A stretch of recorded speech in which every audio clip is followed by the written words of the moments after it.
Olá pessoal, tudo bem? Vamos iniciar nossa aula da segunda série e hoje vamos falar sobre glândulas endócrinas humanas. Isso tem a ver justamente com o sistema endócrino. Vimos alguma parte sobre o sistema endócrino, agora a gente vai focar um pouco mais nas glândulas. O que as glândulas fazem? Principalmente está relacionado à produção de hormônios. Bom, o sistema endócrino tem a formação de hormônios, que são substâncias produzidas pelas chamadas glândulas endócrinas. Essas glândulas produzem secreções que são lançadas diretamente na corrente sanguínea. No nosso corpo, o conjunto dessas glândulas forma o chamado sistema endócrino. Então, quando eu falo sistema endócrino, estou falando então do sistema de produção aí de hormônios, que são justamente guiados pelas glândulas. Exemplos, nós temos a glândula pineal, que produz aí, nesse caso, o hormônio para o sono. Nós temos o hipotálamo e a hipófise, que controlam as outras glândulas. Tem a glândula tireoide, que produz o T3 e o T4. Temos o pâncreas, temos as glândulas suprarrenais, temos os ovários e os testículos. Todos eles são exemplo de glândulas que produzem, então, algum hormônio para o corpo. Quais são os órgãos do sistema endócrino? Para que eles servem? Então, eles têm um controle do sistema nervoso autônomo, regulam a temperatura corporal, regulação do comportamento emocional, regulação do sono e vigília, regulação da ingestão de alimentos, regulação da ingestão de água, regulação da diurese, regulação do sistema endócrino e geração e regulação dos ritmos circadianos. Então, observando a figura, nós temos aí, então, a presença do hipotálamo, né? Nós temos o hipotálamo e a hipófise nessa região. Essas duas glândulas são elas que vão controlar o chamado sistema endócrino. Elas vão controlar, então, a produção de hormônios e a liberação deles pelas glândulas justamente na corrente sanguínea para poder atingir, então, um órgão-alvo. Bom, vamos falar primeiro da hipófise ou glândula pituitária. Nós temos aí o hormônio adrenocorticotrófico, chamado de ACTH, estimula a liberação de hormônios pelo córtex das suprarrenais. Tem também o hormônio do crescimento, que é o GH, promove o desenvolvimento de cartilagens, acelerando o crescimento do organismo. Tem o hormônio folículo estimulante, FSH, promove a espermatogênese no homem e na mulher, estimula o crescimento dos folículos ovarianos. Tem o hormônio luteinizante, LH, no homem estimula a produção de testosterona e na mulher atua na maturação do folículo ovariano na ovulação. E o hormônio tireoestimulante, TSH, estimula a secreção dos hormônios da tireoide. E a prolactina, que estimula a produção de leites nas glândulas mamárias. Então, nós temos essa região aí que é chamado de hipotálamo mais em cima, e nós temos aí a hipófise, que é o que nós estamos falando agora. Então, quando se fala de hipófise, ela é uma glândula que justamente está bem no centro do nosso cérebro. É ela que vai fazer, então, tanto a liberação como a inibição de alguns hormônios que vão ser liberados por essas glândulas. Pode ser, então, por exemplo, a glândula mamária, pode ser os testículos, os ovários, pode ser qualquer glândula que está presente no nosso corpo. Ela vai fazer tanto a inibição como a liberação. Esses hormônios eles saem dessas glândulas, caem na corrente sanguínea e vão agir, por exemplo, nos órgãos-alvos. Exemplo, quando eu falo de GH, nesse caso, o GH ele é o hormônio do crescimento. Esse GH ele vai agir diretamente nos ossos e na cartilagem. Então, vai ocorrer a liberação lá na hipófise desse hormônio. Esse hormônio ele cai na corrente sanguínea e ele vai agir nos órgãos-alvos, que são os ossos e cartilagem, promovendo então um crescimento tanto em estatura como de espessura. Tá? Então, tem um certo nível de crescimento. Pode haver deficiências? Sim. Em diversos hormônios pode haver deficiências e aí pode provocar então algumas doenças. Outra glândula interessante é a glândula pineal. Ela produz um hormônio chamado de melatonina. Ela atua principalmente regulando o sono, mas possui funções imunomoduladoras, anti-inflamatórias, anti-humorais e antioxidantes. Então nós temos aí, anatomicamente, nós temos o hipotálamo, nós temos a glândula pineal, que está bem um pouco próximo do hipotálamo, e a glândula pituitária, que também está na região aí bem próximo do hipotálamo. Então, essa glândula pineal, ela produz a chamada melatonina.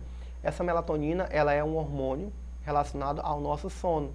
Então, quando nós estamos com sono, significa que esse hormônio ele começa a agir. Como ele começa a agir, então a gente começa a sentir a sensação então, de um pouco mais cansado, até nós atingirmos o sono. Então, quando amanhece, o sono ele vai passando e a gente acorda. Então, os hormônios, a taxa desse hormônio ele diminui.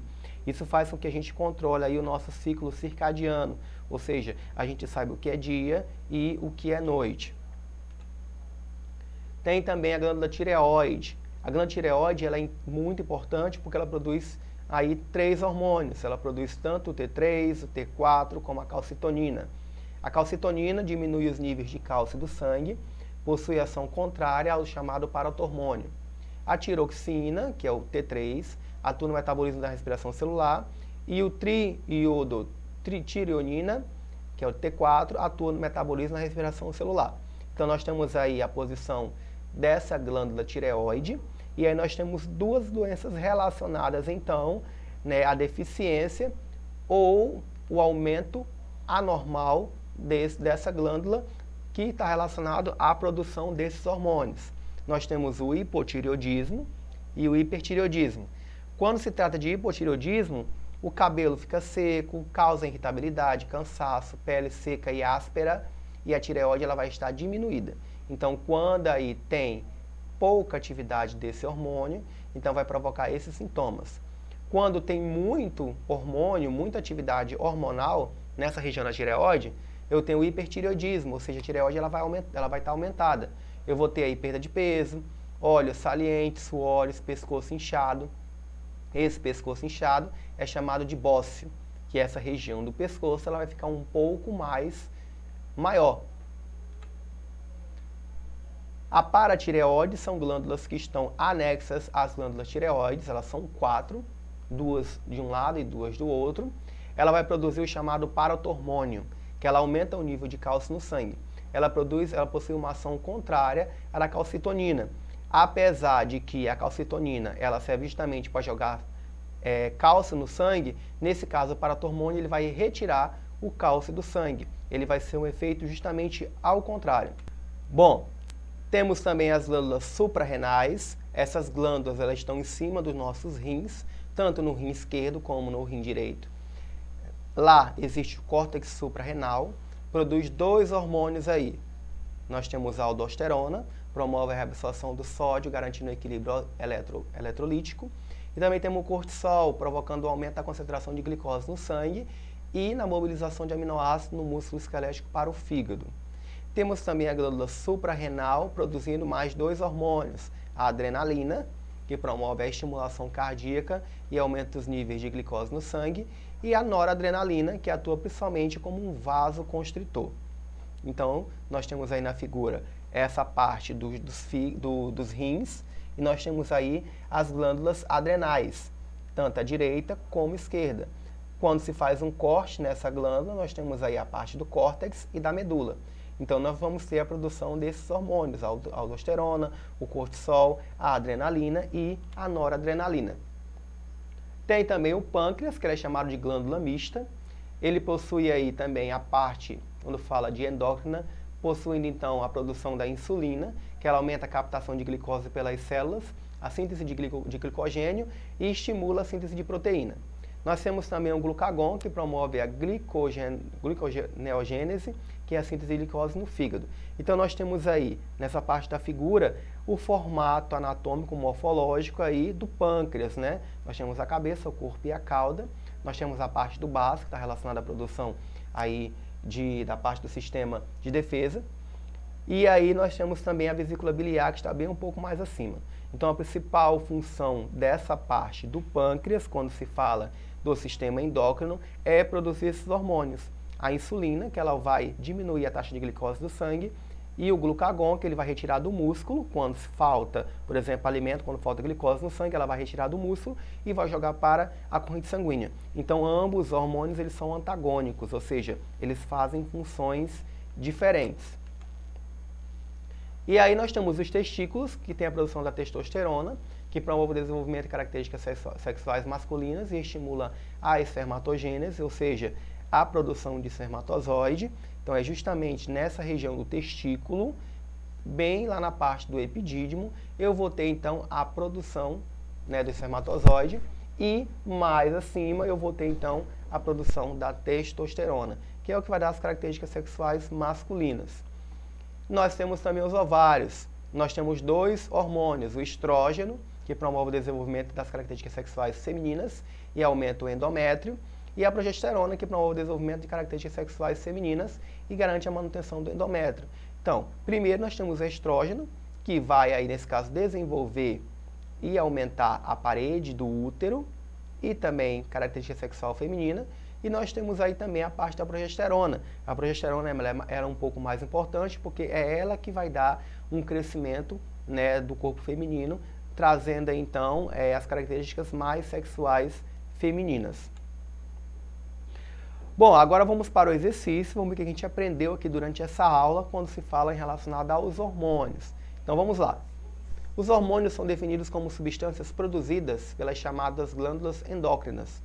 O conjunto dessas glândulas formam o conhecido sistema, letra A, nervoso, letra B, locomotor, sensorial, endócrino ou linfático? Então, a resposta correta aí é endócrino. Então, nós falamos muito bem sobre o sistema endócrino, né, que ele é mediado, então, por glândulas espalhadas pelo nosso corpo. Cada glândula ela é responsável por produzir, então, um tipo de hormônio que ele vai agir, então, em um órgão-alvo, fazendo, então, o desenvolvimento de algumas características pelo nosso corpo e prevenindo também algumas doenças, tá? Bom, então nós chegamos ao final da nossa aula, eu espero que vocês tenham gostado. Para mais informações e ver essa aula, acesse a plataforma Eduque e eu aguardo vocês até a próxima aula. Muito obrigado!